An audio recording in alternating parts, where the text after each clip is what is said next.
Of all the root vegetables, I think one of my favourite would have to be good old beetroot. Yep, I love it in a hamburger, but Alice is here to show us that there's so much more to it in this gorgeous salad. Yes, this is a no-bake beet salad because beets like this don't need to be baked. What's the flavour difference? Well, the flavour difference, you get the earthiness, but it's not as intense, so it's quite fresh. And you get crunchiness too. Yes, the crunch. Texture. Exactly. Yes. So while I turn these nice and crunchy and textural, Yes. I'm going to get you on the dressing for this Okay, salad. in a jar. In a jar. Okay, I love that idea. Just put it all together, get it done ahead of time. Yes. Now, oh my goodness, look at these Yes. gorgeous beetroot, the colours of the rainbow. These are also known as bullseye beets. Right. For very good reason. Exactly. But Chioggia is their official name. And for my dressing, I'm going to Yes. put a really interesting product in here. This is Tumami. It's my everything spread, everything paste. Anytime you want to use a tomato paste, anytime that you want to add umami or savouriness to your dish, you can use a bit of Tumami. Now, while you do that, I'm just going to pop these into iced water. That helps with the crunch. Okay, and I've got in here some garlic. But don't worry about grating the garlic in. You can just bruise it in because that's going to create the friction for the jar. In it goes. Done. Some honey for some sweetness. And you can use any mild flavoured honey for this one. And some Dijon mustard. And a blood orange here.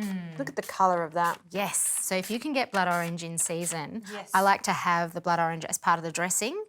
And I can do segments through this salad if I wanted to zhuzh it up. But we're keeping it simple today. Okay. Sort of keeping with the colour theme, you've categorised your book in colours. Yes, so orange would be carrots and butternut squash and pumpkin and greens. We've got light green and dark green because there's obviously lots of greens to eat in the veggie family. Pomegranate molasses is going in there for the acidity. Bit of oil. A lot of oil. A lot of oil. Get that in there. All right, you ready to shake things up? And always get a bit nervous doing this. That's a beautiful colour.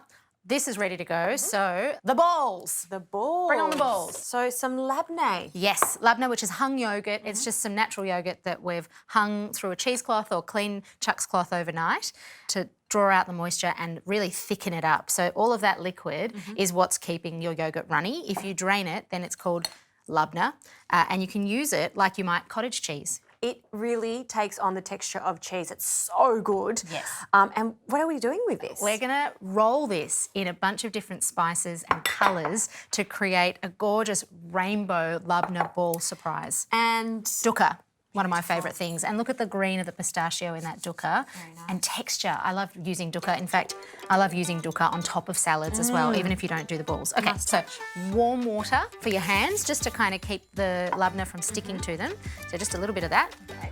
And then you're going to pick maybe a lint ball sized amount. Nice one. I know exactly what size that is. And then roll it in that sumac, poppy seeds, cracked pepper, pink peppercorns. It's up to you what flavours you want to use, really, what spices. Just I'm going think to colour. go pink peppercorns. Look at that. Yes. What a lovely little idea. Well, let's make a few more of these. Let's do it. Okay.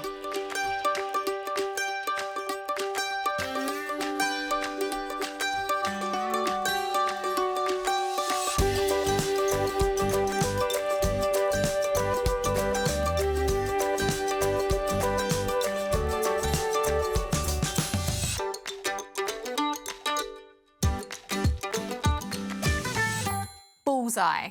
All of our ingredients are prepped. We're going to pop all of these finely sliced beetroot bits into here. See how that iced water has really given them extra crunch? Oh, yes. Oof. And you can do it ahead so they're ready to go. Totally. Best part. It's a good bringer plate. Yep. And then we're going to dress. So in goes the dressing onto the beets. Okay. And if you are going to bring this as a plate, leave the kale off until the very last minute. More. Dress. More. Yes, good. Okay. Nice. And mix. Yep. Very nice. Yep. And we've got little segmented bits of blood orange as well, which we can pop a few in here just so that they can start to soak up dress. And now you can add the kale. Okay, last minute kale. We don't want it to wilt too much. No.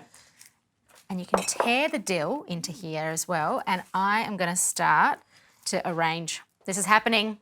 And the thing's beetroot and dill just love each other, don't they? Very good friends. Yeah. So whether they're both cooked or whether they're both raw, Yeah. you want to be combining things that grow together, go together. So beetroot and dill are both very much prolific ingredients in Eastern European cooking, which is where I'm from. Yeah. And that's why I just feel a real affinity for those flavours. You would make a nice borscht. I make a great borscht. Okay. I'll leave that to you. Thank you. So now it's just a matter of height. And I really like to dress in a separate bowl to what I actually arrange in, because Yeah. that way you don't have, like, drippy dressing all over the place. That's right. But you can make sure that everything is well coated. Looks good. Good colours. Yeah, great on that dark plate too, I think, because it just allows the beetroot to shine even more. Definitely. Okay, and we'll leave those for just on the top. Now we're going to pop these balls all around. So sumac, poppy seed. What do you think, Jazzy? Do you want to pop a few? Yeah, I like the pink peppercorn ones too, but sumac's my favourite. Let's have two of those. And then dukkha can be the star on the top, I think. There we go, right there. Lovely. A few more of these. Yep, a few more segments as well, I reckon. And Nice. this is such a lovely autumnal winter dish. You know, when beetroots are at their best, this dish will be at its best. But you can find beetroots all year round too. I mean, if you can get your hands, go to the markets, I'd say. Yes, Markets and ask for them. You'll probably see them, those little ones. Let's dress it just slightly, a little bit more with that lovely sweet pomegranate molasses, tumami, honey, and blood orange. You've outdone yourself. That is a beautiful way to show off beetroot, not just for your classic Aussie hamburger, as Alice has shown you. You can be really the star of the show. Thank you. Oh, you're a star. There you are.